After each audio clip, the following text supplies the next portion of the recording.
Hello बच्चों, सबको बहुत बहुत गुड मॉर्निंग। आशा करता हूं आप सब लोग बढ़िया हैं, मस्त हैं, स्वस्थ हैं और पढ़ाई में व्यस्त हैं। सबको बहुत बहुत गुड मॉर्निंग बच्चों। तो ऑडियो और वीडियो क्लियर है, आसानी से देख पा रहे हो, सुन पा रहे हो? सबको बहुत बहुत गुड मॉर्निंग भाई। सबको वेरी वेरी गुड मॉर्निंग। ठीक है, और वो अपना जो प्यारी सी 360 डिग्री आर्मी है, वो 360 डिग्री आर्मी की तरफ से सबका बहुत बहुत वेलकम है बच्चों।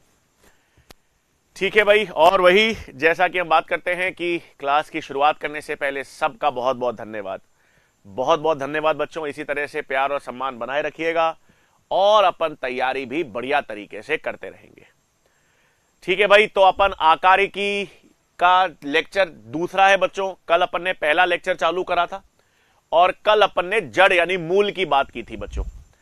तो कल वाले जो मॉर्फोलॉजी के चैप्टर में अपन ने जड़ या मूल की बात की थी, आज अपन तने और पत्तियों की बात करेंगे भाई। ठीक है, तो अपने पास आकारिकी है, आकारिकी में आज हम किसकी बात करेंगे? तने और पत्तियों की।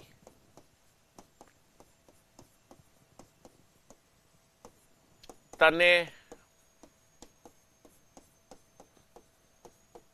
और पत्तियों की बात करेंगे।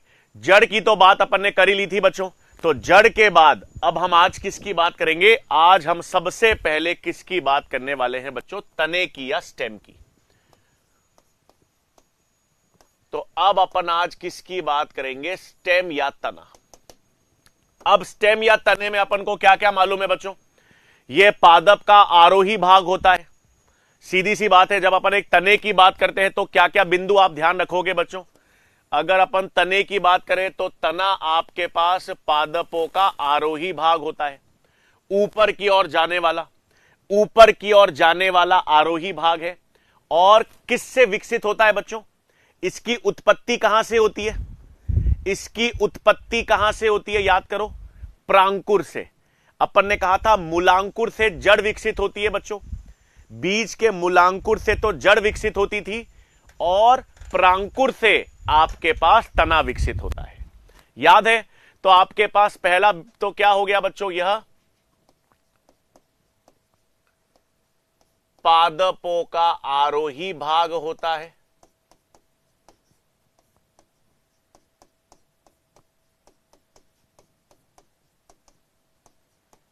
तथा इसकी उत्पत्ति किससे होती है बच्चों? प्रांकुर से। प्रांकुर या जिसे हम कहते हैं प्लिम्यूल।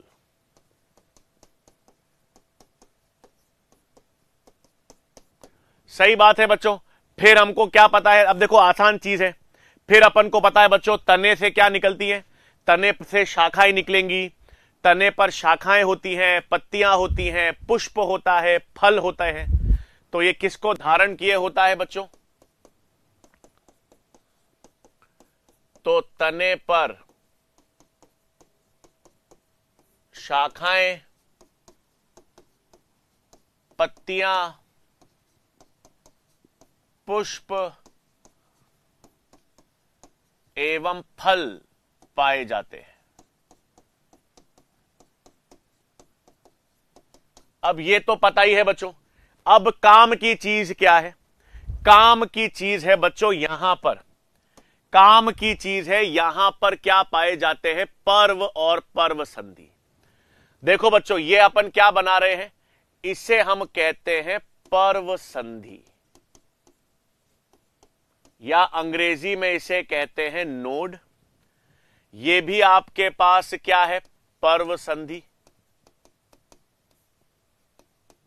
और दोनों पर्व संधि के बीच का क्षेत्र, ये दोनों पर्व संधि के बीच का क्षेत्र क्या कहलाता है? पर्व, या इसे कहते हैं इंटरनोड। सही बात है बच्चों। तने पर आपको क्या मिलेगा? तने पर आपको पर्व और पर्व संधि मिलती है। तने पर आपको क्या मिलती है बच्चों? पर्व और पर्व संधि। पर्व संधि तो ये रही, ये पर्व संधि है। मतलब पर्व संधि वो क्षेत्र होते हैं बच्चों जहां से शाखाएं निकलती हैं।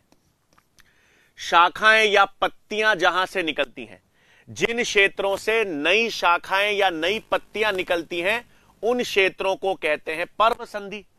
और दो पर्व संधि के बीच का भाग, दो पर्व संधि के बीच का भाग क्या कहलाता है? पर्व। तो आसान है। नेक्स्ट पॉइंट क्या है बच्चों? तने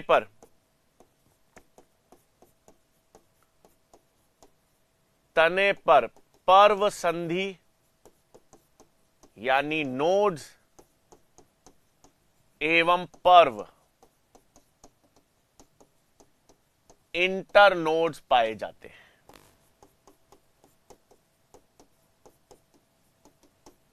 आई बात समझ में? ये इंपॉर्टेंट चीज है बच्चों। पर्व और पर्व संधि यानी नोड्स और इंटरनोड आपको कहां पे मिलेंगे? इस तने पर मिलेंगे। और हमेशा याद रखना, हम पढ़ेंगे पर्व संधि से ही पत्तियां और शाखाएं विकसित होती हैं। पर्व संधि या नोड से ही नई शाखाएं और पत्तियां विकसित होती हैं। क्लियर बात है बच्चों? आसान सी चीजें हैं। फिर नेक्स्ट क्या है? नेक्स्ट तने पर क्या मिलेगा बच्चों? नेक्स्ट लक्षण है तने पर कलिकाएं मिलती हैं। तने पर कलिकाएं विकसित होती हैं। कलिकाओं को कहते हैं बच्चों बड्स।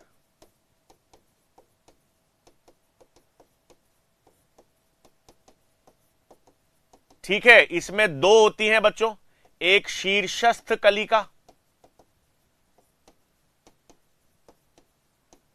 जिसको हम कहते हैं टर्मिनल बड,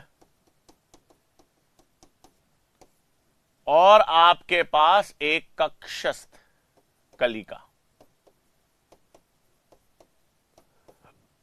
जिसको कहते हैं एक्सिलरी बड। ठीक है बच्चों, क्या होती है? तने पर आपको दो कलिकाएं मिलेंगी। तने पर आपको दो प्रकार की कलिकाएं मिलेंगी, आपके पास शीर्षस्थ और कक्षीय। एक सेकेंड, इसको आप कक्षीय कह दो बच्चों।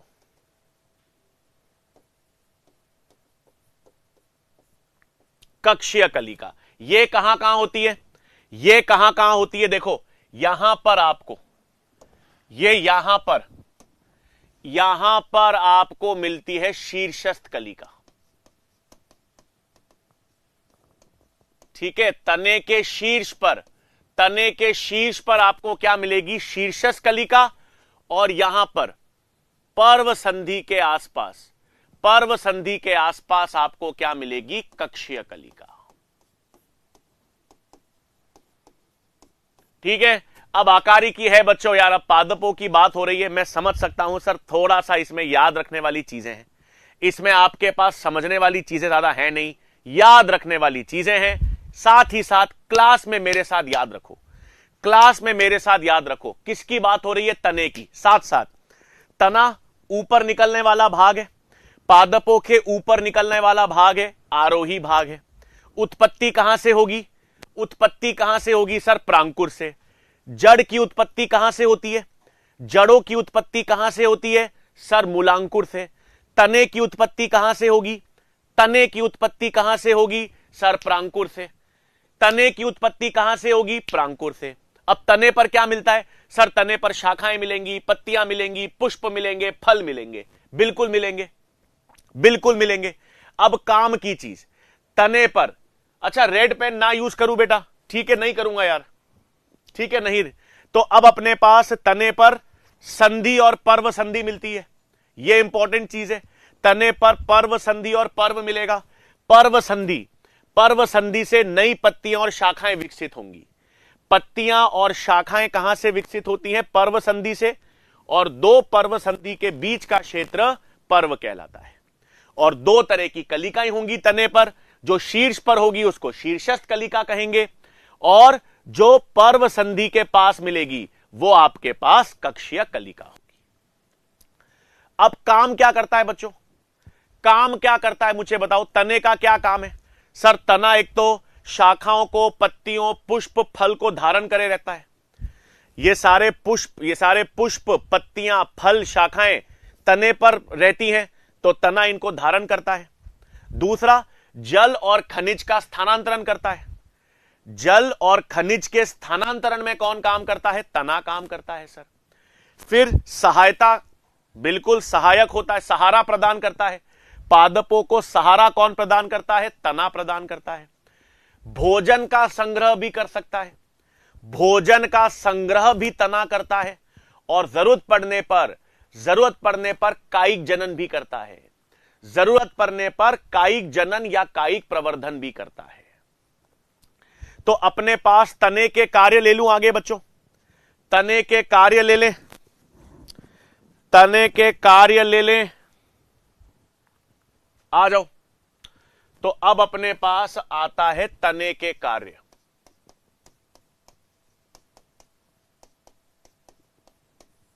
तने के कार्य क्या क्या है? शाखाओं, पत्तियों, पुष्प या फलों को धारण करता है।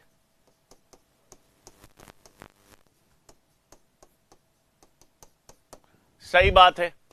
दूसरा, जल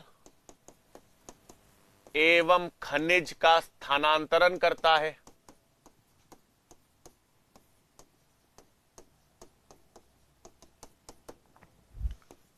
ठीक है, भोजन संग्रह में काम करेगा, भोजन संग्रह के साथ साथ सहारा प्रदान करता है।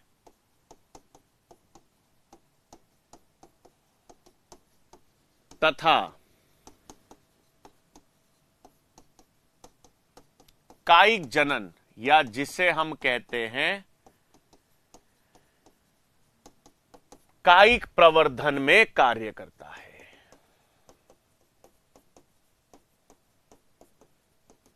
ठीक है बच्चों, ये सब तो क्लियर हो गया। सर कायिक जनन क्या होता है?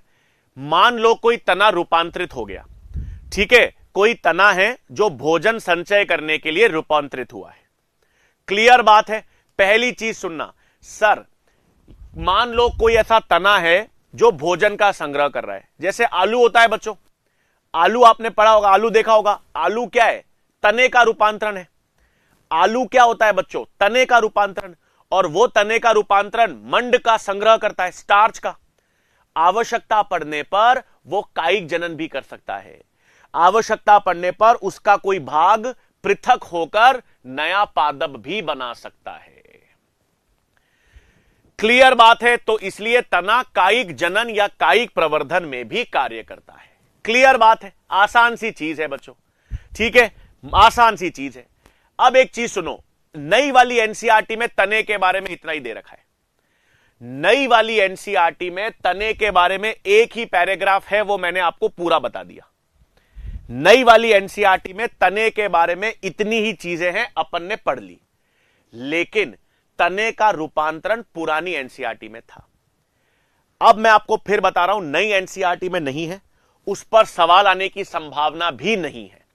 लेकिन फिर भी जब आप मॉड्यूल सॉल्व करोगे या जब आप पुराने क्वेश्चन सॉल्व करते हो तो उसमें उदाहरण देखे होंगे आपने। तो मैं आपको एक लिस्ट बना के दे रहा हूं। मैंने कहा था नोट्स के बाहर सवाल नहीं बनने दूंगा ना। तो तने का रूपांतरण भले ही नई एनसीईआरटी में नहीं है, लेकिन अपन लिस्ट के माध्यम से पढ़ लेंगे। आप उदाहरण पढ़ लीजिएगा, नुकसान नहीं है।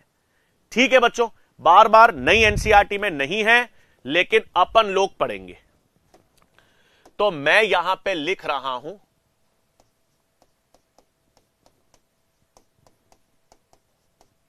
तने का रूपांतरण, और यहां पर मैं लिख भी रहा हूं बच्चों एनसीईआरटी में नहीं है। ठीक है, और बिल्कुल सही सर, एनसीईआरटी में नहीं है, इसका मतलब 2026 में नहीं आएगा। 2026 में इस पे सवाल नहीं आएंगे, लेकिन पुराने सवाल आपको मिलेंगे, मॉड्यूल में इसके उदाहरण मिलेंगे। तो इसलिए आप ये लिस्ट बना के दे रहा हूं। ठीक है बच्चों, तो तने के रूपांतरण 3 तरीके के होते हैं। तने के रूपांतरण में बच्चों अपन 3 पढ़ते हैं। देखो कौन से। एक होता है बच्चों जिसे हम कहते हैं अंडरग्राउंड मॉडिफिकेशन या अंडरग्राउंड स्टेम कर दो। भूमिगत तने। फिर होता है आपके पास एक सब एरियल,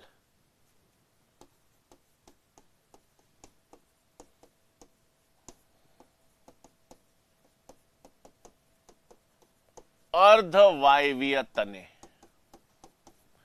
और तीसरे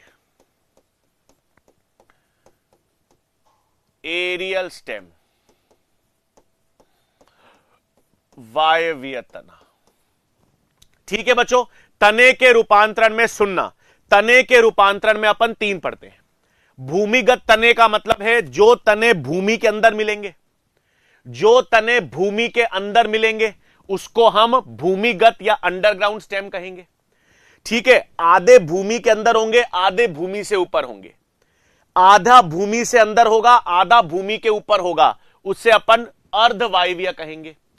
और जो भूमि से, जो आपके सतह से ऊपर मिलेंगे वो वायवीय तने होंगे। क्लियर है? अब एक चीज आपसे पूछूं बच्चों, सिर्फ आपकी नॉलेज के लिए, जड़ कहां होती है बच्चों? सुनना, जड़ कहां होती है? सर जड़ तो भूमि के नीचे होती है, और ये तना, ये जो तने का रूपांतरण है ये भी भूमि के नीचे है। तो कैसे पहचानोगे? अगर मैं आपसे कहूं भूमि के नीचे जड़ और तना दोनों हैं, कैसे पहचानोगे कि तना है या जड़ है? बताओ। अगर मैं आपसे बोलता हूं भूमि के नीचे, सॉइल के नीचे तो जड़ भी होती है, मिट्टी के अंदर तो जड़ भी होती है, और मिट्टी के अंदर तना भी है। कैसे पहचानोगे?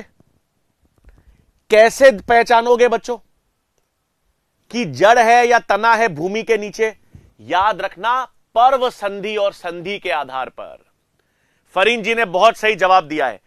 पर्व संधि और पर्व ये आपको तने में मिलेंगे, जड़ में नहीं मिलेंगे। तो भूमि के अंदर जिसका आप अध्ययन कर रहे हो वो जड़ है या तना, बहुत आसान है पता करना, पर्व संधि और संधि के आधार पर। पर्व संधि और संधि तने में मिलती है, जड़ में नहीं मिलती है। आई समझ में बात? तो भूमिगत तने की खासियत यह है, यहां पर मैं लिख देता हूं, भूमिगत पर्व एवं पर्व संधि के आधार पर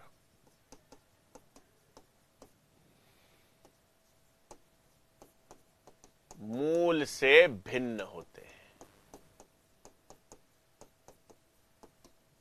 आ गई बात समझ में? तो भूमिगत तना आपको कैसे मालूम चलेगा कि भूमि के अंदर जो आप अध्ययन कर रहे हो वो तना है, जड़ नहीं है? उसमें पर्व और पर्व संधि मिलेगी। अरे खाने योग्य तो जड़ भी होती है बेटा, भोजन संग्रह जड़ भी करती है, तना भी करता है।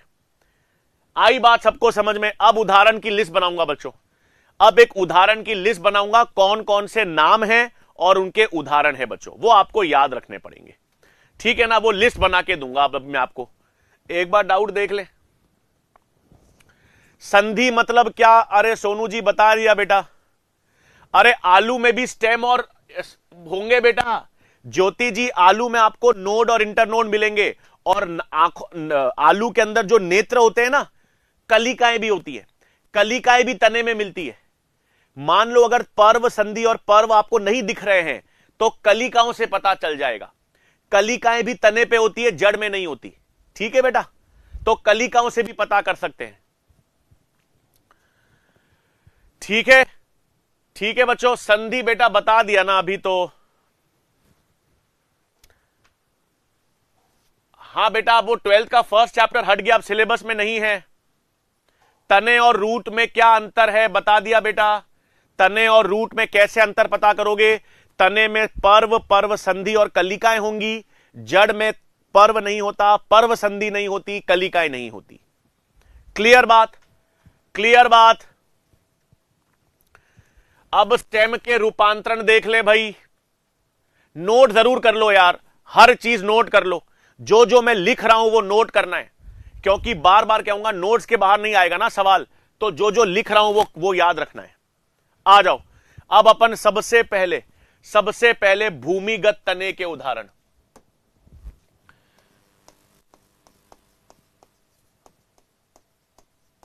अंडरग्राउंड स्टेम,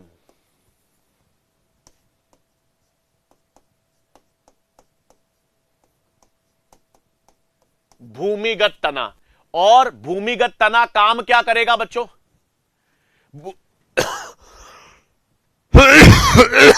भूमिगत तना काम क्या करता है? भूमिगत तना कार्य करेगा बच्चों भोजन संचय में, भोजन संचय एवं कायिक प्रवर्धन में।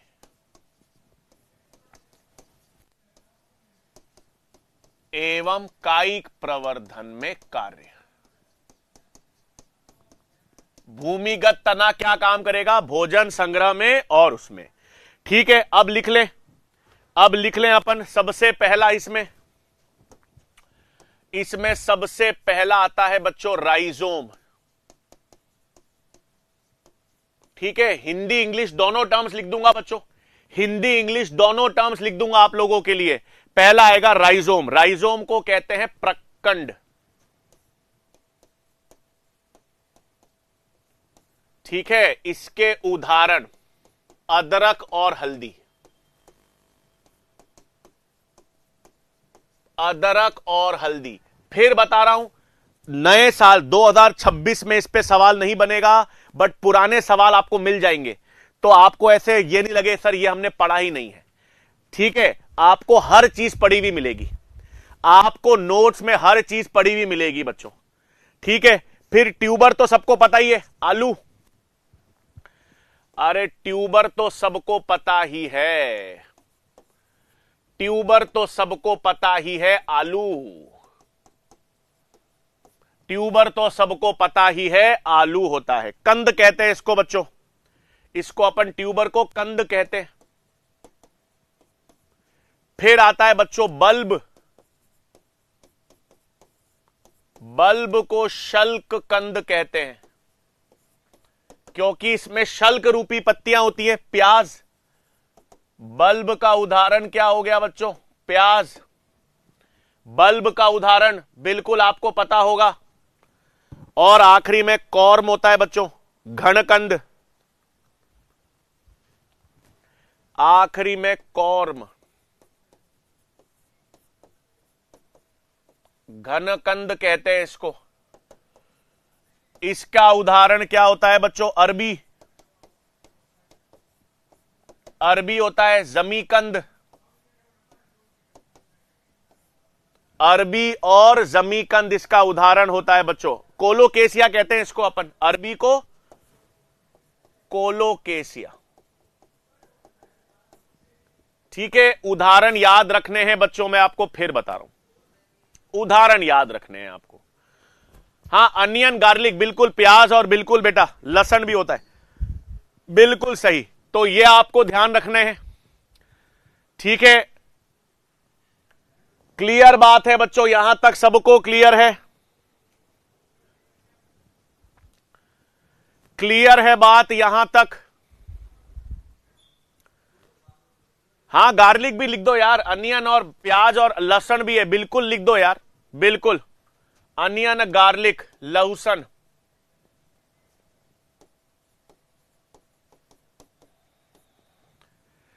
ठीक है बच्चों, अंडरग्राउंड तो हो गया, लिख लो अच्छी तरह। मैं फिर बता रहा हूं, उदाहरण ही याद रखने हैं। अब अपन अर्ध भूमिगत पढ़ेंगे।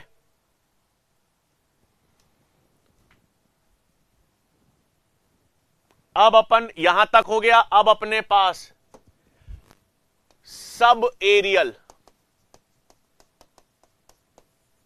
इसको आप अर्ध वायवीय भी कह सकते हो,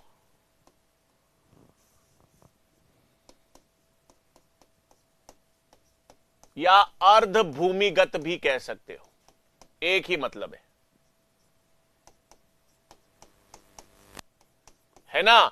क्योंकि ये तने आधे जमीन के नीचे होते हैं, ये तने आधे जमीन के नीचे होते हैं, आधे ऊपर होते हैं, आधे जमीन के नीचे, आधे ऊपर होते हैं, इसलिए। तो आपके पास सब एरियल है। ठीक है, इसमें सबसे पहला क्या आता है बच्चों? इसमें सबसे पहले रनर आता है, ऊपरी भूस्थारी जिसे कहते हैं। इसमें सबसे पहले आता है रनर। इसको कहते हैं बच्चों ऊपरी भूस्तरी। इसमें घास आती है बच्चों। इसमें आपके पास ऑक्जेलिस, घास और स्ट्रॉबेरी। ठीक है, इसमें आपके पास ऑक्जेलिस, घास और स्ट्रॉबेरी। ठीक है, फिर आपके पास दूसरा आता है बच्चों स्टोलोन। स्टोलोन को कहते हैं भूस्तरी। इसमें मिंट और जैस्मीन आती है बच्चों। ये मिंट की आप गोलियां खाते हो, पेपरमिंट, पेपरमिंट खाते हो आप? हां, मिंट की गोलियां जो बड़ा बढ़िया मीठा स्वाद देती है, मिंट की गोलियां खाते हैं अपन। मिंट की च्युइंगम भी खाते हो आप, वो मिंट। मिंट और जैस्मीन, मिंट और जैस्मीन ये किसके उदाहरण हैं? स्टोलोन या भूस्तरी के, भूस्तरी के। और तीसरा आता है बच्चों शक्कर। तीसरा आता है जिसको हम कहते हैं शक्कर। इसको अंतः भूस्तरी कहते हैं बच्चों। ठीक है, इसमें उदाहरण आता है क्राइसेंथीमम।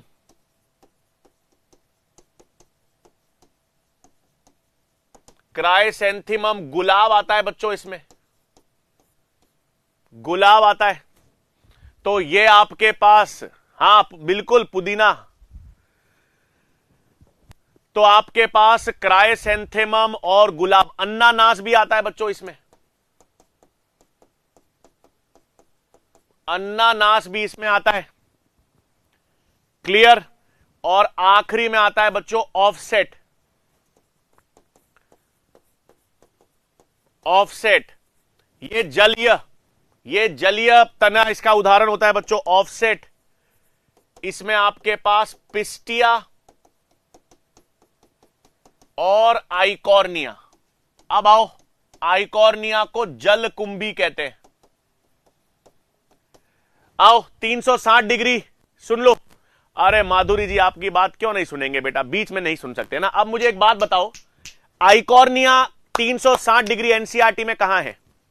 मेरे को बताओ, ये जो आपके पास आइकॉर्निया जलकुंभी, इसको हिंदी लिखी नहीं, भूस्तरी का।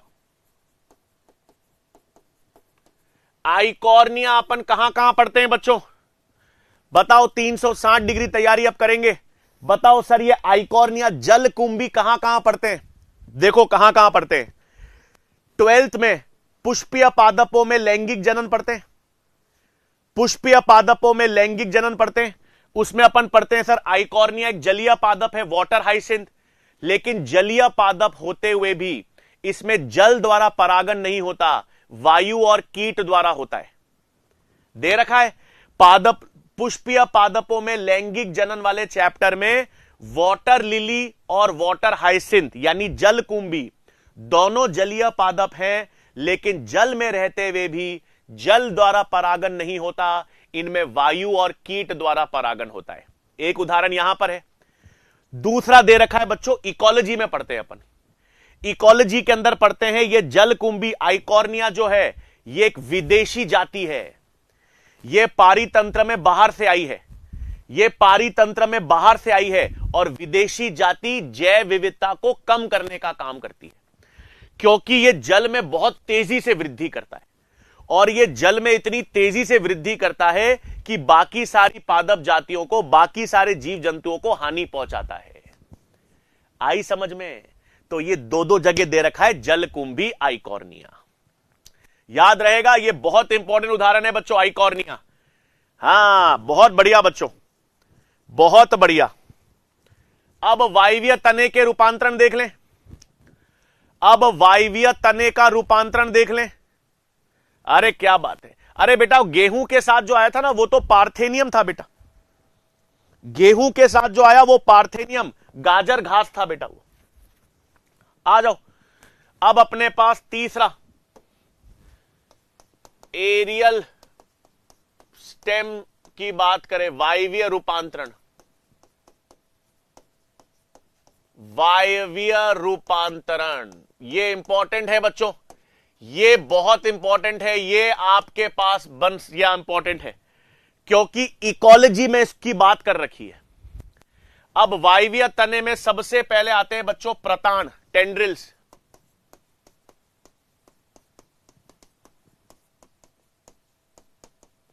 टेंड्रिल्स या प्रतान, याद है ये इकोलॉजी में दे रखे हैं बच्चों, इस तरह से होते हैं ये,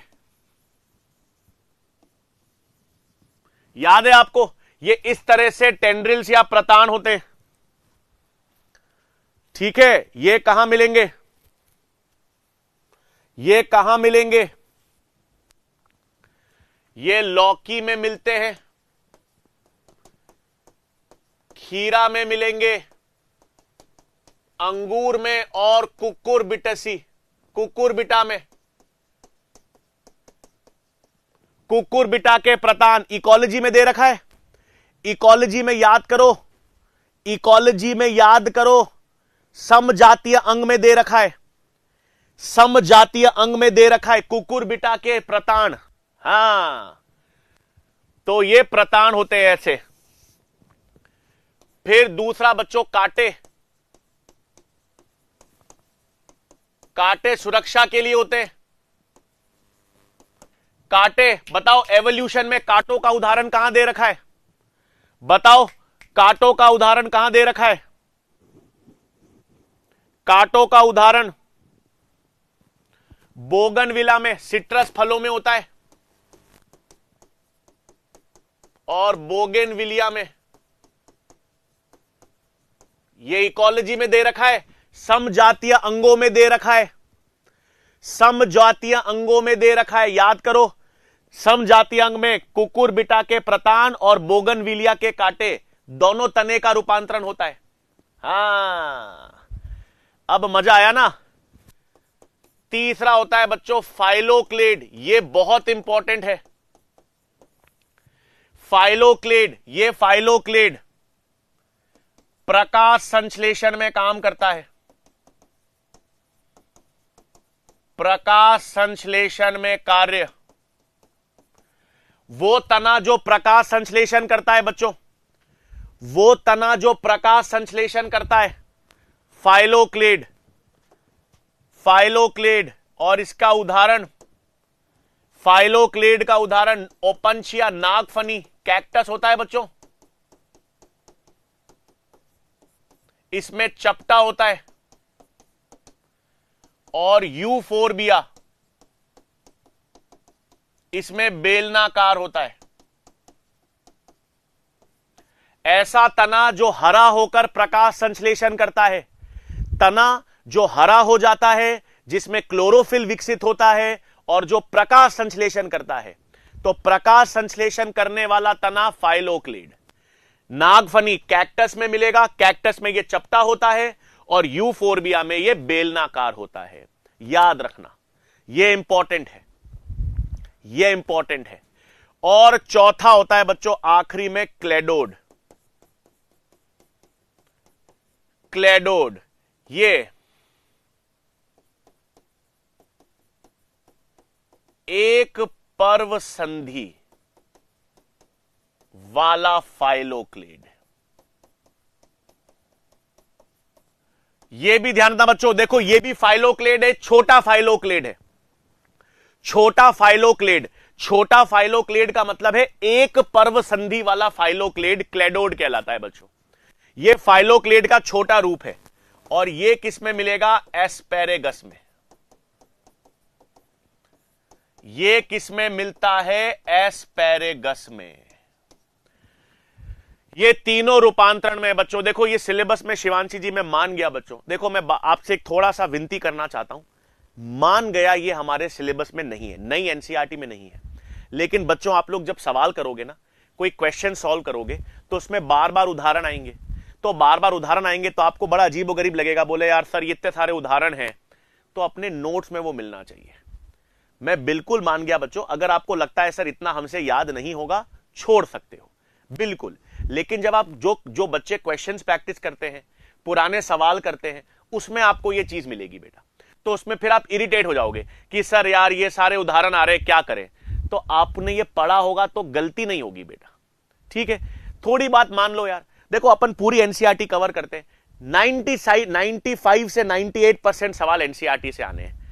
2-3% चीजें जो हैं वो मैं अतिरिक्त बता रहा हूं बच्चों, काम ही आएंगी, आपको नुकसान नहीं देंगे यार, ठीक है। आपको पता है, देखो मैं बहुत ज्यादा फालतू की चीजें नहीं बताता हूं, बट कोई चीज जरूरी है तो वो याद रखनी है। उदाहरण है बेटा, मैंने आपको बता दिया, एक लिस्ट थी वो आपको बना के दे दिया, ठीक है बच्चों, क्लियर बात है। तो अपन के पास तना अपन ने कंप्लीट कर लिया भाई, तना हमारे पास कंप्लीट हो गया। अब अपन पत्तियों की बात करेंगे, पर्ण की, ठीक है। अब देखो यार, एक क्लास में ना, देखो कल मैं क्या सोच रहा हूं, कल आप लोगों के लिए ये सब पादप वादप लेकर आऊंगा। कल शनिवार है ना, तो कल आप लोगों से वीडियो कॉल पर भी बात करूंगा और ये सारे तने जड़ पत्तियां लेकर आएंगे बेटा। क्लेडोड में एक पर्व संधि वाला समझ नहीं आया, आस्था जी इधर बताता हूं, देखो इधर देखो, इधर देखो, सुनो। मैंने कहा ये एक चपटा तना है, ठीक है ना, ये एक चपटा तना है, ठीक है। इसमें आपके पास ये पर्व संधि है, ये एक है, ये दूसरी है, ये तीसरी है, ये चपटा तना है फाइलोक्लीड। और अगर मैं आपसे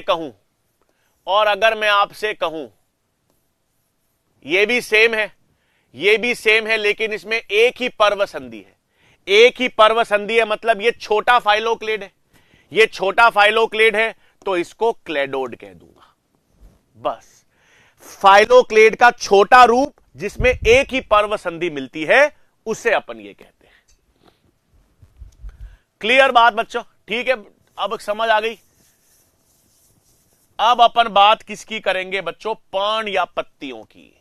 अब हम एनसीईआरटी पे वापस आ जाएंगे, वापस हम एनसीईआरटी पे आ जाएंगे बच्चों। अब हम पर्ण या पत्तियों की बात करेंगे, हम लौट आए हैं पत्तियों पर, ठीक है। अब आ जाओ, पोल करेंगे यार, एक मिनट। अभी तक तो अपन ने पढ़ाई क्या है बेटा, अभी तो अपन ने नई एनसीईआरटी के हिसाब से तो एक पैरा ही पढ़ा है, ठीक है। अब देख लो, पर्ण या पत्तियों की बात करें बच्चों, आ जाओ। हां पार्थेनी, अरे क्या बात है तरुण जी, लैंटेना, पार्थेनियम, ये सब विदेशी जाति है। बहुत अच्छा बेटा, शाबाश। अरे खुशबू जी, मैम को भी हम क्लास में लेकर आए, ठीक है। तने का रूपांतरण होता है बेटा थॉर्न्स, फाल्गुन जी। सिलेबस जल्दी करा दो राहुल जी। अरे यार कर लेंगे यार, कर लेंगे यार, सिलेबस अपना बढ़िया ही चल रहा है यार, अभी अपन बढ़िया ही स्तर पे चल रहे हैं, घबराओ मत। और अब तो देखो, इस चैप्टर के बाद तो वैसे भी सारे समझने वाले चैप्टर हैं, मजा तो इस चैप्टर के बाद से आएगा यार। देखो पादपकारी की पढ़ेंगे, ईमानदारी से बता रहा हूं, पादपकारी की जबरदस्त पढ़ेंगे। आपको श्वसन, प्रकाश संश्लेषण उंगलियों पे करा दूंगा, और उसके बाद आनुवांशिकी और आणविक जैविकी। बेटा हमको सबसे प्यारा चैप्टर ही हमारा वही है, ऐसा बढ़िया तरीके से आनुवांशिकी पढ़ेंगे, आणविक जैविकी, मैं आपको बता रहा हूं मक्खन होकर जाएगा, मक्खन। अगर कोई डर होगा ना सर ये चैप्टर समझ नहीं आते, इस चैप्टर में क्या होता है, विश्वास दिलाता हूं सबसे बढ़िया मक्खन तैयार हो जाएगा। अब ये वाला चैप्टर तो यार उदाहरण ही है, हमारे पास भी देखो आपको क्या ही है, पत्तियां, आप सब उदाहरण ही पढ़ने हैं चीजों में, ठीक है ना। अब आ जाओ भाई, पत्तियों की बात करें तो पत्तियां कहां मिलती है, देखो आओ बने, ये रहा अपने पास तना, मान लो, ठीक है ना, ये आपने पास तना है सर। अब अपने पास ये तना है, इस तने पर ये क्या है सर, पर्व संधि है। ये तने पर आपके पास क्या है, पर्व संधि, जिसे हम क्या कहते हैं, नोड, है ना। तो ये पत्तियां पार्श्व साइड में निकलती हैं, पत्तियां जो हैं वो क्या करेंगी बच्चों, साइड में निकलती हैं। हां सर, ये साइड में निकलेंगी, ये पत्तियां जो हैं ये साइड में पार्श्व रूप से निकलेंगी, और किससे विकसित होंगी, किससे विकसित होंगी, पर्व संधि से विकसित होंगी। ये पत्तियां कहां से विकसित होती हैं? ये पत्तियां पर्व संधि से विकसित होंगी। क्लियर बात?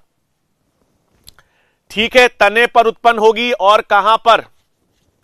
तो अपने पास पत्ती के बारे में पहली तो क्या हो गया बच्चों? ये पार्श्व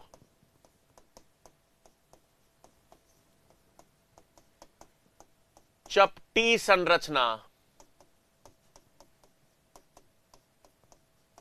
जो तने पर उपस्थित होती है। सही बात है, सही बात है। अब कहां मिलेगी? किससे विकसित होगी बच्चों? पर्व संधि से। तो नेक्स्ट पॉइंट क्या लिखा? पर्ण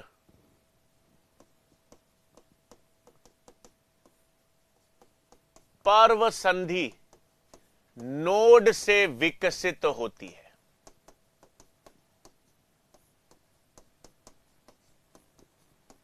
और खास बात क्या है? इधर देखो, खास बात क्या है? खास बात है कि इसके कक्ष में यहां पर, ये देखो बच्चों, इसके कक्ष में यहां पर एक कलिका पाई जाती है। ये इसका कक्ष यानी एक्सिल होता है बच्चों। पत्ती है, ध्यान से देखो, ये पत्ती है, ये पत्ती का कक्ष है। कक्ष जिसको अपन कहते हैं एक्सिल, इसको हम कहते हैं पक्षी का कक्ष। और यहां पर जो कलिका होती है इसको एक्सिलरी बड या कक्षस्थ कलिका कहते हैं, है ना? तो पत्तियां देखो बच्चों, पत्तियां किससे विकसित हो रही हैं? पत्तियां किससे विकसित हो रही हैं? सर, पत्तियां पर्व संधि नोड से विकसित हो रही हैं, बिल्कुल। और इसके कक्ष में कलिका पाई जाती है तथा इनके कक्ष में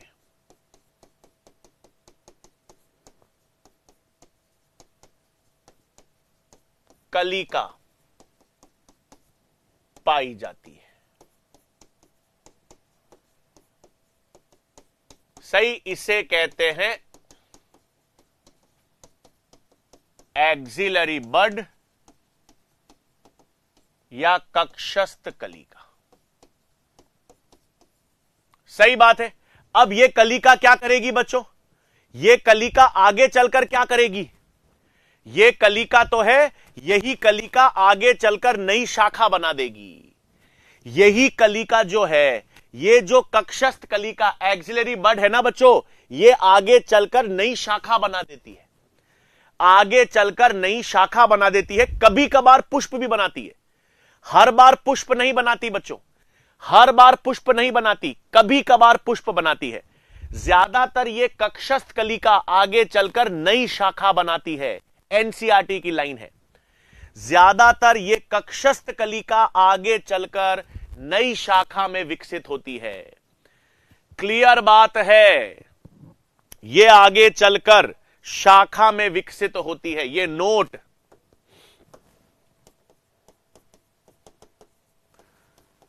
यह कक्षस्थ कलिका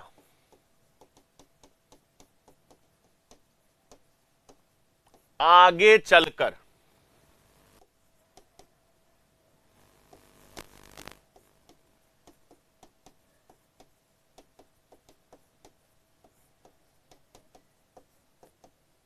शाखा में विकसित होती है। क्लियर बात है? हां बच्चों, रेड पेन अब नहीं यूज करूंगा यार, आप लोगों ने बोल दिया ना, नहीं, अब डन, अब नहीं यूज कर रहा, नहीं यूज कर रहा। आप लोगों ने बोल दिया ना, तो आप लोगों ने बोल दिया, तो अब मैं लाल पेन इस्तेमाल नहीं करूंगा। अब मैं सफेद इस्तेमाल करूंगा, हरा इस्तेमाल करूंगा। मैं अब लाल पेन इस्तेमाल ही नहीं करूंगा बच्चों, नहीं करूंगा लाल पेन इस्तेमाल। मेरे बच्चे नहीं चाहते कि लाल इस्तेमाल हो। लाल पेन इस्तेमाल नहीं होगा, आज नहीं होगा, कल नहीं होगा, परसों नहीं होगा। लाल पेन का इस्तेमाल नहीं होने दूंगा। हाँ अरे बच्चों, एक जादू तो सुनो। आज देखो, आज थोड़ा मूड, आज एक जादू बताऊं। देखो बच्चों, जादू बताता हूं, सुनना। आपको मालूम है, मैं पेन सुन लो, आपको मालूम है ना मैं पेन का रंग कैसे चेंज करता हूं? अरे मुझे बताओ, आपको पता है पेन का रंग कैसे चेंज होता है? देखो अभी ये नीला है, अभी इस पेन का रंग क्या है बच्चों? नीला। ठीक है, अब इस पेन का रंग मैंने यहां पे रखा तो हरा हो गया। अभी ये पेन हरा हो गया, फिर इसका रंग चेंज करना है तो सफेद। सही बात है। अब सुनो, बिना रंग चेंज किए अभी देखो, अभी इस पेन का रंग क्या दिख रहा है? सफेद। अभी इस पेन का रंग क्या है? सफेद। मैं बिना रंग चेंज किए नीला लिख सकता हूं? बताओ, मैं बिना रंग चेंज किए नीला लिख सकता हूं? करके दिखाऊं? अरे बताऊंगा यार, सुनो, सफेद है, बिना रंग चेंज किए नीला लिख के दिखाऊं तो मान जाओगे? अगर बिना रंग चेंज किए नीला लिख के दिखाऊं तो प्यार बढ़ जाएगा अपना, प्रेम बढ़ जाना चाहिए। बताओ, लिख के दिखाऊं, रंग चेंज नहीं करूंगा। रंग क्या है? रंग क्या है? सफेद। बिना रंग चेंज किए नीला लिखूंगा, लिख दिया। प्रेम बढ़ा कि नहीं बढ़ा? देखो, अगर ईमानदारी से हंसना अगर अच्छा लगा हो ना तो ऐसे दिल से दुआएं दे देना। देखो, बिना रंग चेंज किए नीला लिख दिया। हाँ, जादू। देखो, ऐसे घमंड कभी नहीं किया, ऐसे जादू किया, घमंड नहीं किया कभी। चलो ठीक है, चलो चलो चलो, बढ़िया बढ़िया बढ़िया बढ़िया, मजा आया ना? पानी पी ले, थोड़ा गला दुख रहा है हमारा।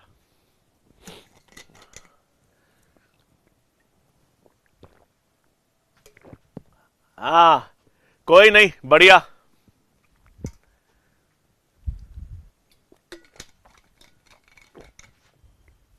चलो आ जाओ। अब नेक्स्ट पॉइंट एनसीईआरटी क्या लिखती है बच्चों, सुनना। अब एक चीज सुनना, ये पत्तियां हैं, जैसे मैंने आपसे कहा, ये पत्तियां बच्चों मैंने कह दिया, ये फर्स्ट है, ये सेकंड है, ये थर्ड है। इसमें से ध्यान रखना बच्चों, इसमें सबसे पुरानी पत्ती कौन सी है? इसमें सबसे पुरानी पत्ती कौन सी होगी? फर्स्ट। नई, उससे नई कौन सी होगी? सेकंड। और सबसे नई कौन सी होगी? थर्ड। मतलब पत्तियों का विकास नीचे से ऊपर की ओर हो रहा है, पत्तियों का निर्माण नीचे से ऊपर की ओर हो रहा है ना, इसको अग्राभिसारी कहते हैं। इसको अग्राभिसारी या एक्रोपीटल कहते हैं। आई बात समझ में? इसमें देखो, पत्तियों का विकास नीचे से ऊपर की ओर होगा, पत्तियों का विकास नीचे से ऊपर की ओर होगा, मतलब ये पुरानी पत्ती है, ये नई है, ये उससे नई है, और नई पत्ती इससे ऊपर बनेगी। इसे हम क्या कहते हैं? अग्राभिसारी या एक्रोपीटल। क्लियर बात? क्लियर बात है तो लिख लूं पॉइंट यहां पर, एक नोट और, यहां पर एक नोट और लिख लें। पत्तियां जो हैं अग्राभिसारी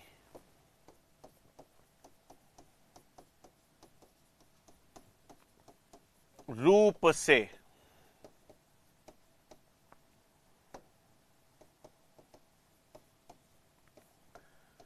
व्यवस्थित होती है। आ गई बात समझ में? पोल कर रहे हैं यार, अब पोल करा रहा हूं, ठीक है? पोल कर रहे हैं अभी अपन, ठीक है? आ जाओ। तो ये सबको क्लियर है? एक्रोपीटल का मतलब समझ आ गया सबको? एक्रोपीटल समझ आ गया ना? अग्राभिसारी मतलब नीचे से ऊपर पत्तियों का विकास हो रहा है, नीचे से ऊपर पत्तियों का विकास हो रहा है। क्लियर? मैं झुकेगा नहीं साला, हाँ, और मैं ये नहीं, मेरे स्टूडेंट झुकेंगे नहीं साले, याद रखना। हमारा कोई भी स्टूडेंट जो है वो झुकेगा नहीं, क्योंकि अपने सारे स्टूडेंट्स में ईमानदारी है, मेहनत करने की क्षमता है, निरंतरता है। हमारे हर स्टूडेंट का चरित्र जो है ना वो बेहतरीन है। हाँ, आ जाओ। चलो, तो अब पत्तियों के भाग की बात करेंगे। यहां तक सबको क्लियर है? अरे पोल, एक मिनट, एक टॉपिक और, थोड़ा पत्तियों के भाग देख लें फिर पोल कराऊंगा यार, ठीक है ना? आ जाओ। तो अब अपन पत्तियों के भाग पढ़ेंगे भाई। पत्तियों के भाग, कितने भाग होते हैं पत्तियों के? पत्तियों के कितने भाग होते हैं? 3।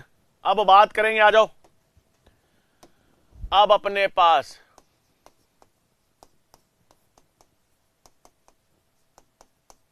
पत्तियों के भाग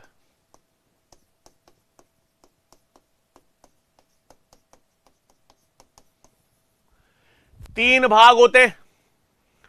हां, 3 भाग। आ जाओ। अब ये तो आप सबको पता ही है, पत्तियों के 3 भाग कौन से बनाने वाले हैं अपन। ये तना है, ये पर्व बना दिया। अब अपने पास पत्तियों के 3 भाग क्या बनाएंगे भाई? पत्तियों के 3 भाग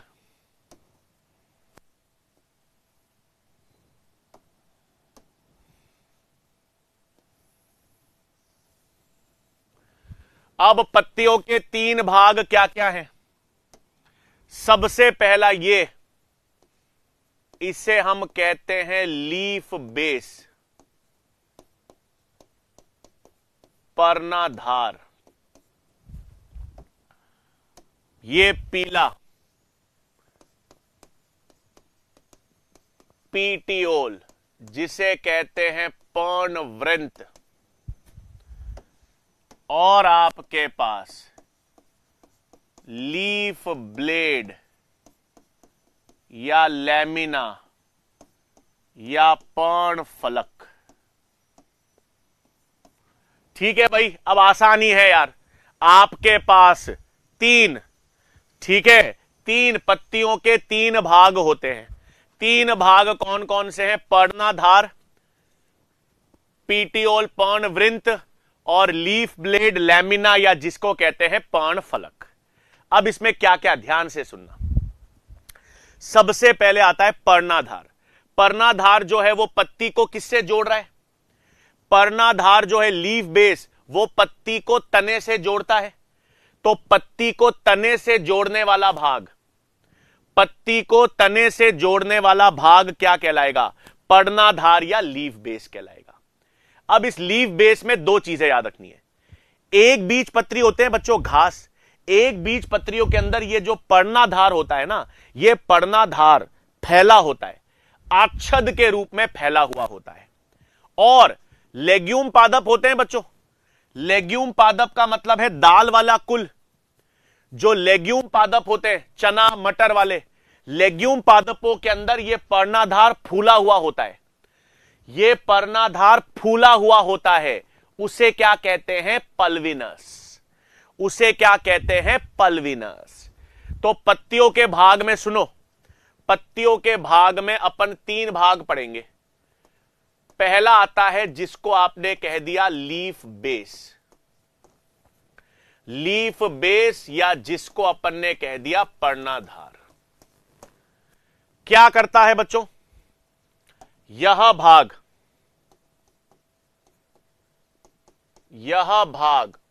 पर्ण को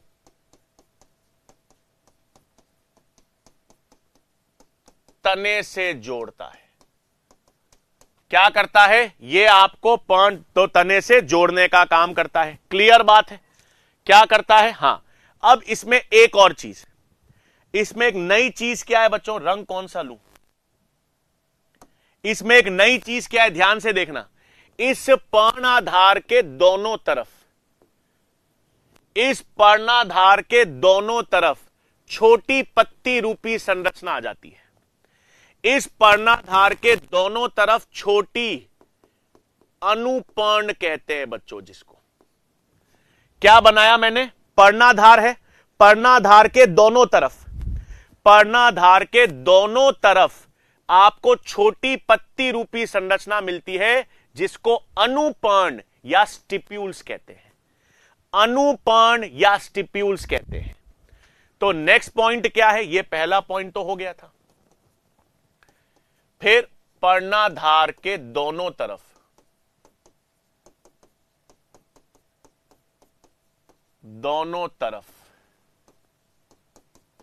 छोटी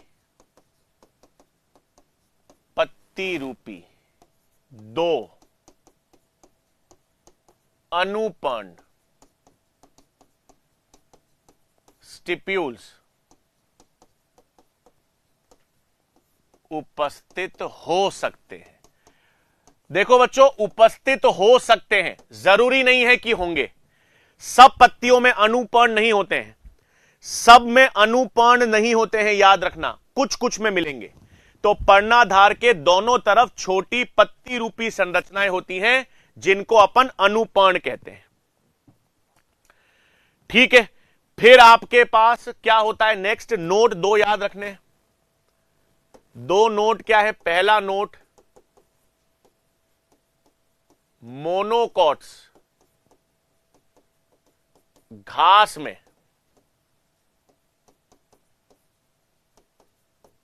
पर्णाधार फैला हुआ, या उसको ऐसा आच्छद के रूप में फैला हुआ होता है। पर्णाधार आच्छद के रूप में फैला रहता है। और दूसरा नोट बच्चों, दूसरा नोट है लेग्यूम पादपों में। लेग्यूम पादपों में पर्णाधार फूला हुआ,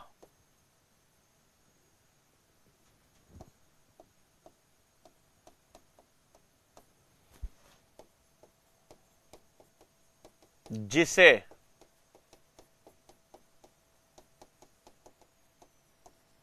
पल्विनस कहते हैं। ठीक है बच्चों, ये पॉइंट याद रखना। लेग्यूम पादपों में क्या होगा बच्चों? लेग्यूम पादपों में ये जो पर्णाधार है ये फूला रहता है, फूला रहेगा, स्वोलन होगा, और उसको हम क्या कहेंगे? पल्विनस कहेंगे। तो ये पहला भाग तो सबको क्लियर। ये अपन ने पहला भाग देख लिया, लीफ बेस। अब दूसरा भाग देखेंगे, पर्णवृंत। दूसरा भाग ये पतला पतला लचीला भाग कौन सा है? पर्णवृंत या पीटियोल। अब ये पर्णवृंत क्या होता है बच्चों? पतला भाग है। ये क्या करता है? ये वायु प्रदान करेगा। देखो, इसके कारण ही पत्ती हिलती रहती है। आज पत्तियां वायु के कारण हिलती रहती हैं, ठंडी रहती हैं। किसके कारण? इस डंठल के कारण, जिसे क्या कहते हैं? पर्णवृंत। तो पर्णवृंत पतला और लचीला भाग है। ये आच्छद का मतलब है बेटा कवरिंग, आच्छद का मतलब है ये फैला रहता है। क्लियर बात? तो अब नेक्स्ट क्या आ जाएगा बच्चों? पर्णवृंत। पर्णवृंत पतला लचीला भाग है। इसके कारण ही पर्णफलक हवा में लहराती है। इसी के कारण पर्णफलक हवा में लहराती है। हवा में लहराती है तो ठंडी रहती है और वायु इसको मिलती रहती है। तो आपके पास नेक्स्ट संरचना कौन सी हो गई? पर्णवृंत। ले लूं आगे? आगे पर्णवृंत ले लें बच्चों। लेग्यूम क्या होता है बेटा? लेग्यूम पादप, चना, दाल, मटर, मटर, चना, दाल, ये जो पादप होते हैं ना, ये लेग्यूम पादप होते हैं।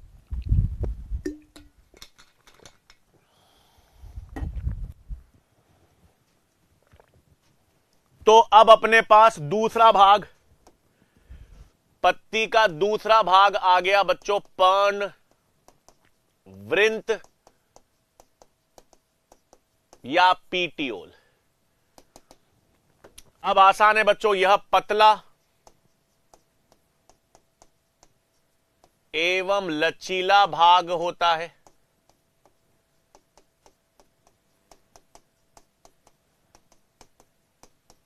जो पर्णफलक को ठंडा रखता है और वायु प्रदान करता है ना भाई। इसी के कारण यह पर्णफलक, लीफ ब्लेड हवा में लहराती है, जैसे झंडा लहराता है, जैसे झंडा लहराता है वैसे। ठीक है ना? तो ये पर्णवृंत। और तीसरा और आखिरी भाग, तीसरा और आखिरी भाग जिसे हम कहते हैं लैमिना, लीफ ब्लेड या पर्णफलक। ठीक है ना, ये आपके पास है। ये अब विस्तारित हरा भाग होता है, यह पर्ण का विस्तारित हरा भाग होता है जो प्रकाश संश्लेषण करता है। इसी में तो प्रकाश संश्लेषण होगा, जो प्रकाश संश्लेषण करता है। अब इसमें आपको पास क्या मिलेगा बच्चों, देखो ये अपने पास लीफ ब्लेड है। अब इसमें क्या होती है बच्चों, इसके अंदर आपने देखा होगा ये पतली पतली, ये क्या होती है, ये क्या होती है बच्चों, ये शिरा होती है। और इन शिरा से निकलने वाली शिरिकाएं, ये शिराएं होती हैं, और शिराएं से निकलने वाली ये क्या होती हैं,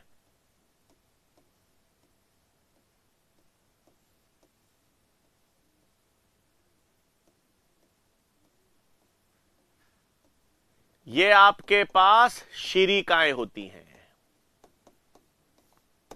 सही बात है। इस लीफ ब्लेड के अंदर क्या मिलता है बच्चों, इस लीफ ब्लेड के अंदर आपको क्या मिलेगा, ये शिराएं मिलेंगी, शिराएं और शिरिकाएं। और जो ये बीच वाली, ये केंद्र में सेंटर में बीच वाली जो शिरा होती है, इसको मिड रिब कहते हैं। बीच वाली होती है, ये होती है मिड रिब। अब ये क्या करती है बच्चों, शिरा और शिरिकाएं क्या करती हैं, शिरा और शिरिकाएं क्या करती हैं बच्चों, शिरा और शिरिकाएं जो हैं, ये तो पर्णफलक को दृढ़ता प्रदान करती हैं, इनको दृढ़ता प्रदान करती हैं। और इन्हीं के द्वारा, इन्हीं के अंदर जाइलम और फ्लोएम होते हैं बच्चों। इन्हीं के अंदर, इन शिरा और शिरिकाओं के अंदर ही संवहनीय उत्तक होते हैं, जाइलम और फ्लोएम। इनके अंदर ही आपके पास जाइलम और फ्लोएम होते हैं। तो वो क्या करते हैं, वो क्या करते हैं, जल और खनिज और खाद्य पदार्थों का परिवहन होगा। आई समझ में। तो अपने पास नेक्स्ट पॉइंट क्या है, इसमें शिराएं एवं शिरिकाएं पाई जाती हैं। शिराएं एवं शिरिकाएं पाई जाती हैं।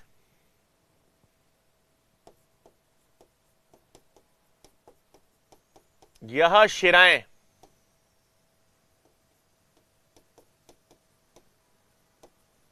पर्णफलक को दृढ़ता प्रदान करती हैं तथा जल, खनिज, भोजन के परिवहन मार्ग में कार्य करती है। तो शिरा और शिरिकाएं क्या काम करती हैं बच्चों, ये पर्णफलक को दृढ़ता प्रदान करती हैं और जल, खनिज, भोजन के परिवहन मार्ग में कार्य करती है। क्यों? क्योंकि इन शिरा और शिरिकाओं के अंदर ही क्या होता है, इन शिरा और शिरिकाओं के अंदर ही जाइलम और फ्लोएम होते हैं। इन शिरा और शिरिकाओं के अंदर ही क्या होते हैं, जाइलम और फ्लोएम, और इसलिए वो भोजन और जल में करती है। क्लियर बात बेटा। शिरा, ये केंद्रीय शिरा मिडरिब होती है बेटा। ओ सॉरी, ये जो केंद्रीय शिरा है ना बेटा, ये केंद्रीय शिरा मिडरिब होती है, ये बीच वाली। एक काम करता हूं, रुको, अब क्लियर है। ये केंद्रीय शिरा जो होती है ना बेटा, इसको मिडरिब कहते हैं, ये बीच वाली। आई बात समझ में। अब पोल करते, बिल्कुल अब पोल करेंगे भाई। यहां तक सबको क्लियर है, यहां तक सबको क्लियर है। अब बिल्कुल पोल करेंगे भाई। अब पोल का समय है हमारे पास।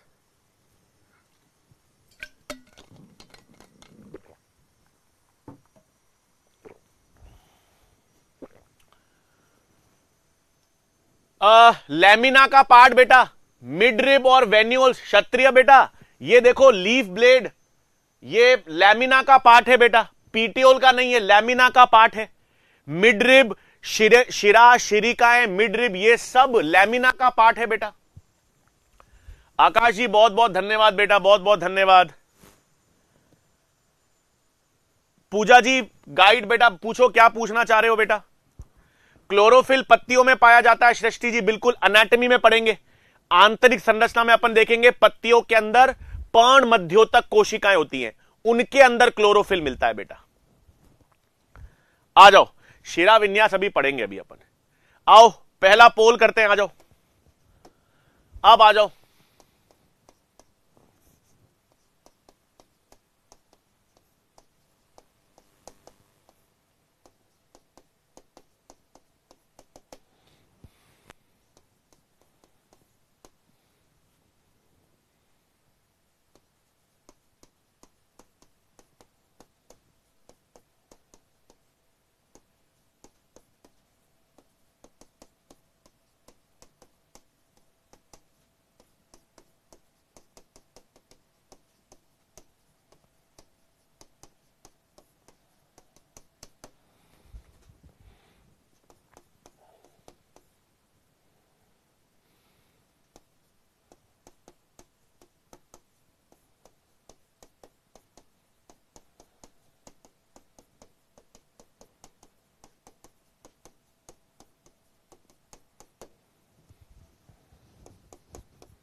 ठीक है बच्चों, करो आराम से,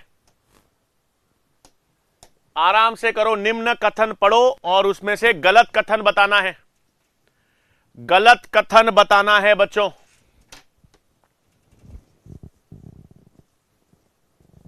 गलत कथन बताना है।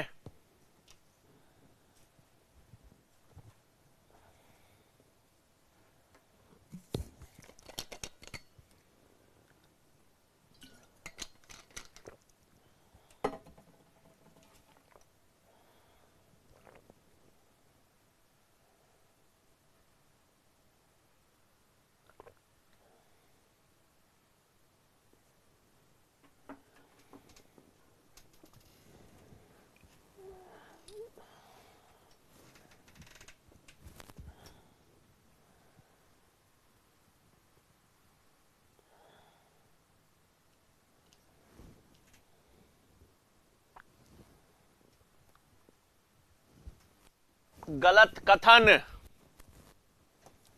देखें भाई। अरे यार 41% बच्चों ने ही सही जवाब दिया भाई, 41% ने ही गलत सही जवाब दिया। देखो हैकर जी हमेशा होते हैं, लोकेश जी हमेशा होते हैं, सीरवी, दिव्येश, दिव्यांशु, दिलखुश, मोहम्मद अनास जी मिल गए आपस। अनास जी बहुत दिनों बाद दिखे आज। सचिन जी, इजाज, स्वास्तिक, अभी बुंडेला जी, बहुत बढ़िया भाई। इधर देखो,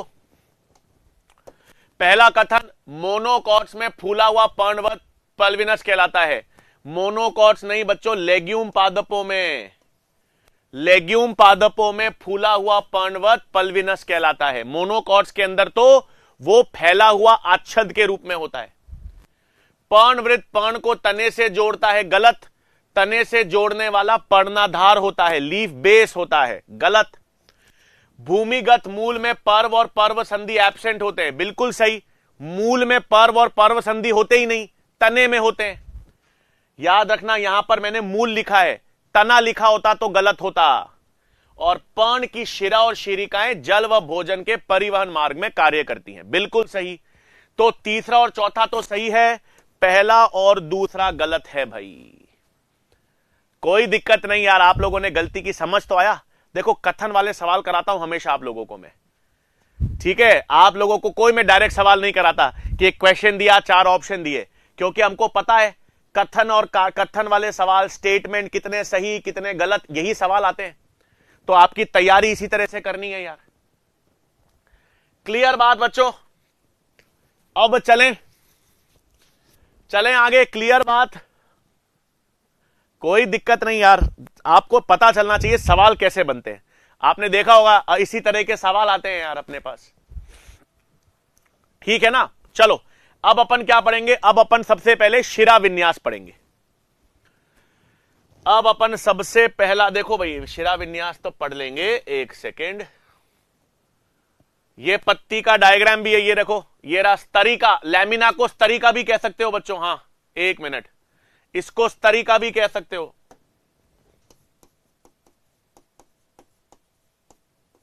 इसको स्तरिका भी कह सकते हो, बिल्कुल सही, ठीक है भाई, स्तरिका भी कह सकते हो। अब अपन किसकी बात करेंगे, आ जाओ। अब अपन बात करेंगे यहां पर वेनेशन, यानी शिरा विन्यास।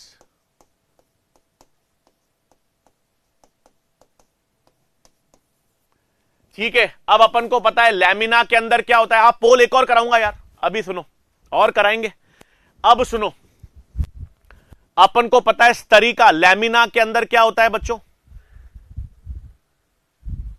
पर्णाधार फूला हुआ होता है ना बेटा, लेकिन वो लेग्यूम पादपों में होता है ना, लेग्यूम पादपों में होता है ना बेटा।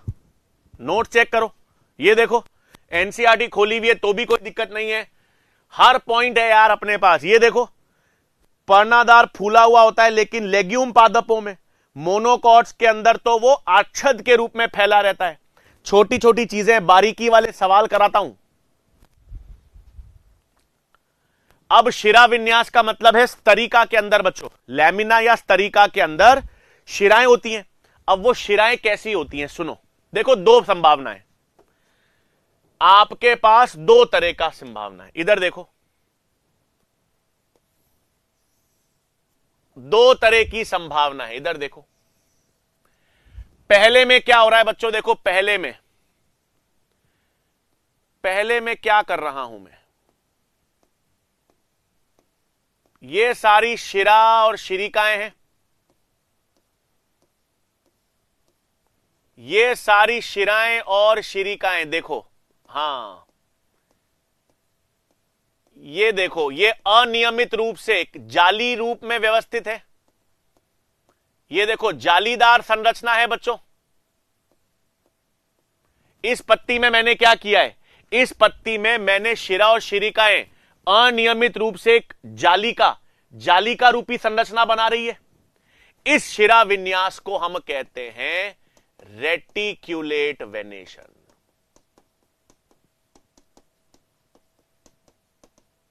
रेटिक्युलेट वेनेशन, या इसे कहते हैं जालीवृत्त शिरा विन्यास। समझ गए? रेटिक्युलेट वेनेशन का मतलब क्या है बच्चों, क्या मतलब है इसका? इसका मतलब इसमें आपके पास शिरा एवं शिरिकाएं,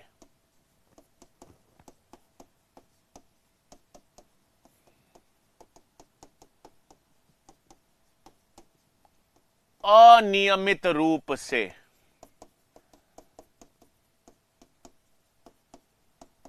जालीदार संरचना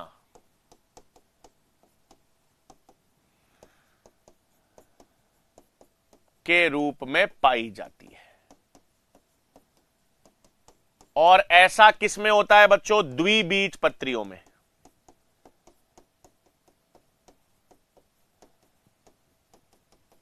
ऐसा किसमें होता है बच्चों? द्विबीजपत्री या डाइकॉट्स में आपको यह जालीवृत शिरा विन्यास दिखेगा।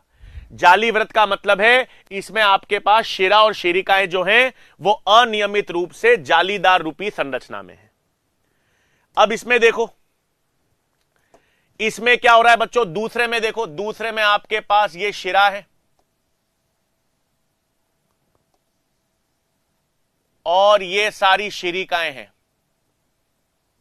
क्या दिख रहा है बच्चों इनमें आपको? देखो इनमें आपको क्या दिख रहा है? सर ये सारी शिरा और शिरिकाएं जालीदार रूप में नहीं है, एक दूसरे के समानांतर है। ये एक दूसरे के समांतर रूप में है, पैरेलल है, एक दूसरे के समांतर पैरेलल रूप में है। इससे अपन पैरेलल वेनेशन कहते हैं बच्चों। इसी को हम क्या कहते हैं? पैरेलल वेनेशन, यानी समांतर शिरा विन्यास।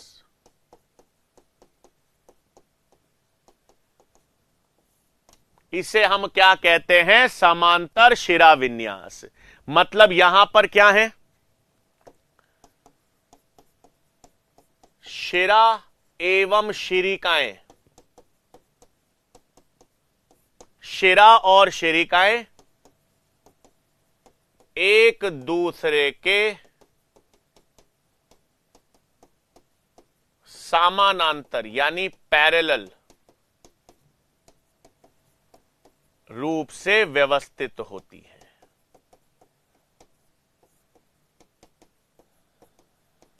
और ऐसा किस में मिलता है बच्चों? मोनोकॉट्स में।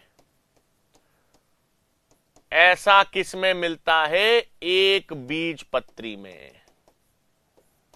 तो एक बीजपत्री में क्या होगा बच्चों?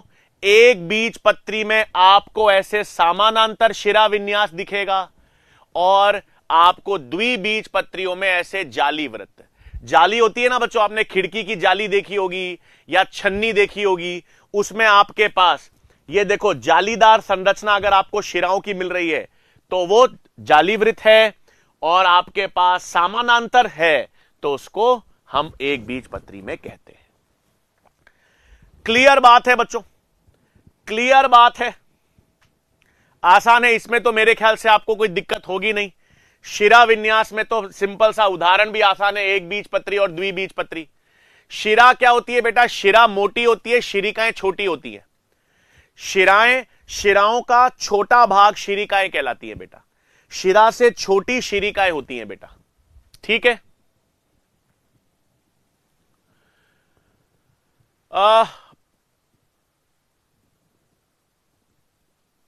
कौन सा बेटा? पर्णाधार और पर्णवृंत अलग है बेटा, पर्णवृंत अलग है बेटा। इधर देखो, इधर देखो, अपन ने ये पत्रावृंत कह दो, पत्राकार। देखो एनसीईआरटी में है ना, सुनो एक चीज सुन लो, इसको पत्रावृंत कहते हैं। एनसीईआरटी में इसको अपन पत्रावृंत कह दो, ठीक है, और इसको पत्राकार कह दो। अब क्लियर है? एनसीईआरटी के हिसाब से लीफ बेस को पर्णाधार भी कह सकते हो, पत्राकार भी कह सकते हो। पर्णाधार या पत्राकार, ठीक है बच्चा। और इसको पर्णवृंत, पर्णवृंत या पात्रवृंत कह सकते हो, ठीक है। अगर आपको यह कंफ्यूजन है तो मैंने इसकी हिंदी देखो, पर्णवृंत कहो या पात्रवृंत कहो एक ही मतलब है, पर्णाधार कहो या पत्राकार कहो एक ही मतलब है। अब क्लियर बात है? अब क्लियर बात है, ठीक है। अपने नोट्स में कोई गलती नहीं मिलेगी आपको, हाँ, एक और नाम है, पर्णाधार को पत्राकार भी कह सकते हो और पर्णवृंत को पात्रवृंत भी कह सकते हो। ठीक है बेटा, क्लियर है ये सारे पॉइंट्स। अब एक सवाल करें, ये दो बच्चों, ठीक है ना, ये इस तरीका पत्राकार, पत्राकार को अपन ने पर्णाधार भी कहा है, इसको अपन पर्णाधार भी कहते हैं और इसको अपन पर्णवृंत भी कहते हैं, पत्रावृंत। ठीक है, क्लियर है बात। अब अपने पास वेनेशन के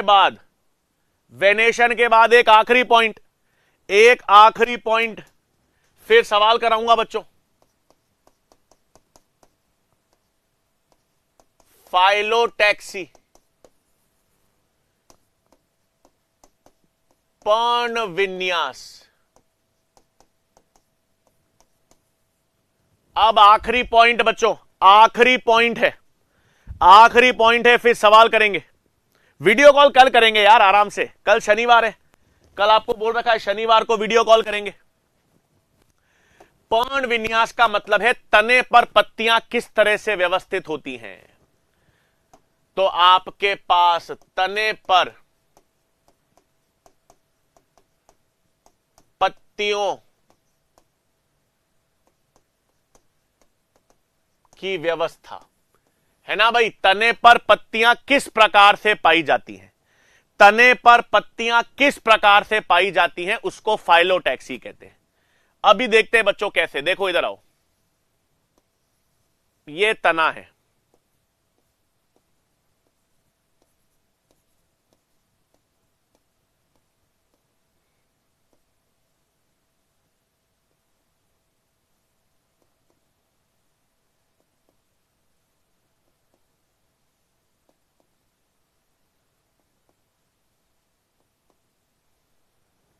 ठीक है, ये मेरे पास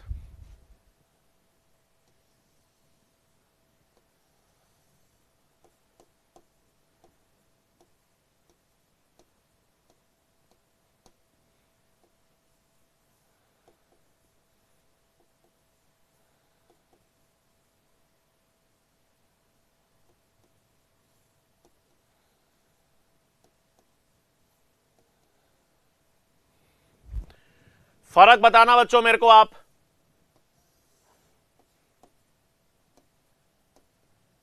फर्क आप समझ जाओगे खुद ही मेरे ख्याल से।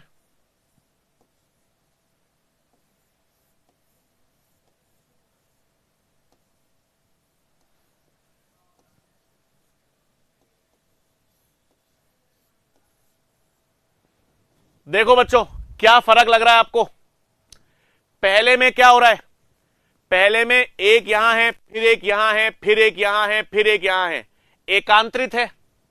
पहले केस में पत्तियों की व्यवस्था एकांतरित है, एक राइट एक लेफ्ट, एक राइट एक लेफ्ट, एक राइट एक लेफ्ट, एक राइट एक लेफ्ट। इसे अपन क्या कहते हैं, इसे अपन कहते हैं बच्चों ऑल्टरनेट।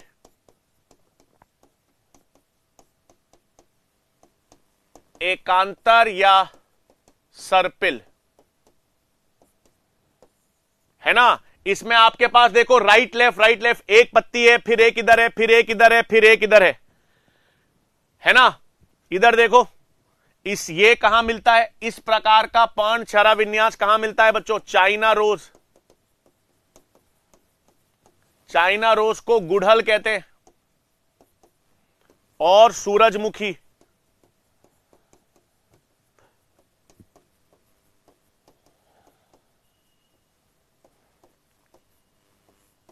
इसे अपन एकांतर या सर्पिल कहते हैं, एकांतर या सर्पिल ऑल्टरनेट। फिर दूसरे में साथ साथ है, दूसरे में देखो साथ साथ है, यहां पर भी है, यहां पर भी है, यहां पर भी है, यहां पर भी है, दोनों आमने सामने है, दोनों आमने सामने है, आमने सामने है, ऑपोजिट या सम्मुख, ऑपोजिट या सम्मुख। ये कहां मिलता है, कैलोट्रोपिस में और अमरूद में। ये कहां मिलता है, कैलोट्रोपिस और अमरूद, गुआवा। और तीसरा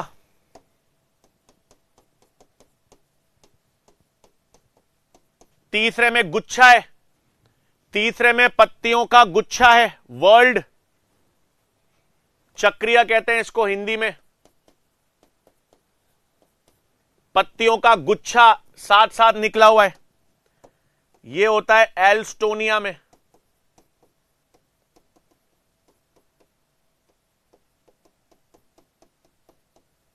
एल्स्टोनिया में होता है बच्चों, कनेर होता है, कनेर। नीरियम इसमें भी। तो ये उदाहरण याद रखने हैं यार बच्चों, ठीक है ना, ये आपको उदाहरण याद रखने हैं। तो आपके पास एकांतर है, एकांतर है, सम्मुख है और चक्रीय या वर्ल्ड है। ये सबको क्लियर है, इसमें आपको उदाहरण ही याद रखने हैं बच्चों, ठीक है, इसमें आपको उदाहरण ही याद रखने हैं। अब सवाल कर लें।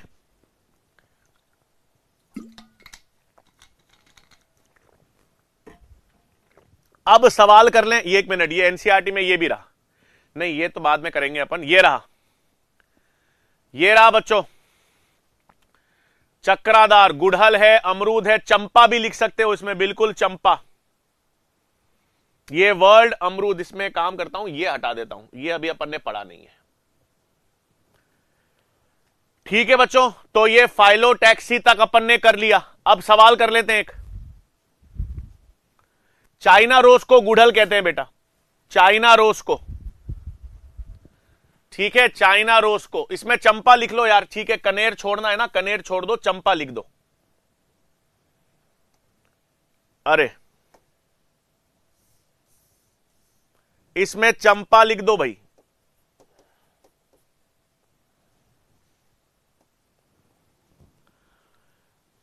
ठीक है, चलो अब क्वेश्चन कर लें, आ जाओ, आओ एक क्वेश्चन करते हैं बच्चों, पोल, आओ पोल करेंगे।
करो बच्चों, अब आ जाओ, करो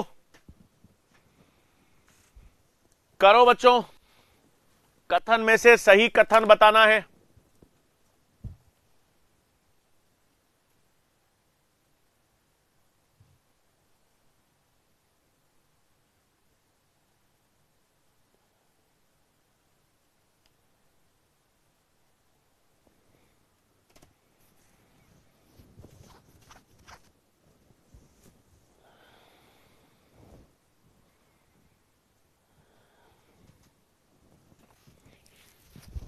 सही कथन बताना है।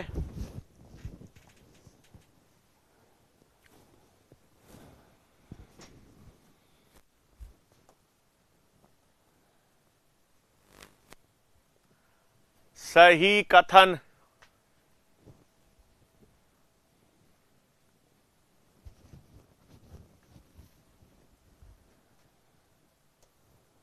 देखें भाई, अरे बढ़िया यार, 67% लोग हैकर जी हैं। लोकेश, सीरवी, दिवेश, दिव्यांशु, दिलकुश, मोहम्मद अनास, बहुत बढ़िया बच्चों। भाई देख लो क्या है, सभी पर्ण में अनुपर्ण उपस्थित होते हैं। गलत भाई, सभी पर्ण में अनुपर्ण नहीं होते, कुछ में हो सकते हैं, कुछ में नहीं भी होंगे। डाइकॉट्स में समानांतर छिरा विन्यास नहीं होता, एक बीज पत्रियों में होता है, डाइकॉट्स में नहीं होता। सभी पर्ण में नहीं होगा अनुपर्ण। गुड़हल में सम्मुख पर्ण विन्यास होता है, गलत। गुड़हल में आपके पास एकांतर ऑल्टरनेट होता है। कक्षस कलिका नई शाखा में विकसित होती है, तो इसका मतलब केवल चौथा कथन सही है। क्लियर बात बच्चों, क्लियर है बात, ठीक है। तो अब अपन ने आज इतना ही करेंगे यार। वीडियो कॉल कर बच्चों, देखो कल शनिवार है, कल अपन आगे पढ़ेंगे थोड़ा पुष्प के बारे में। कल अपन पुष्प क्रम पढ़ेंगे, पुष्प की बात करेंगे, और कल वीडियो कॉल करूंगा। कल अपन आराम से बच्चों वीडियो कॉल करेंगे बढ़िया तरीके से। यहां तक सबको क्लियर हो जाना चाहिए, यहां तक किसी को दिक्कत नहीं आनी चाहिए भाई, ठीक है। सानिया बेटा, ठीक है बेटा।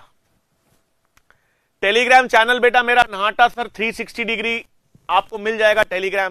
टेलीग्राम नहाटा सर 360 पे मिल जाएगा। मैं इंस्टाग्राम पे मिल जाता हूं बेटा, नहाटा सर ऑफिशियल के नाम से, तो आप कहीं पर भी मुझसे जुड़ सकते हैं, ठीक है बच्चों। चलो क्लियर बात है बेटा। बैकलॉग हो गया है तो अपना यकीन 2.0 में अपन शुरुआत से पढ़ रहे हैं। यकीन 2.0 में सेल वाला चैप्टर पढ़ रहा है, उससे आप देख सकते हो बेटा, ठीक है। चलो ठीक है भाई, होमवर्क में मॉड्यूल के क्वेश्चंस 21 से 24, 31 से 35 करने हैं। आज से डीपीपी मिल जाएगी, आज आपको डीपीपी मिल जाएगी, वो सॉल्व करनी है, और नोट्स बढ़िया तरीके से बनाने हैं, और रिवीजन भी करना है, ठीक है। आज से डीपीपी भी मिल जाएगी बच्चों। चलो फिर कल आपसे मुलाकात होगी, कल वीडियो कॉल पे बात करेंगे, आगे भी कंटिन्यू करेंगे। शनिवार है बच्चों, बहुत बहुत धन्यवाद।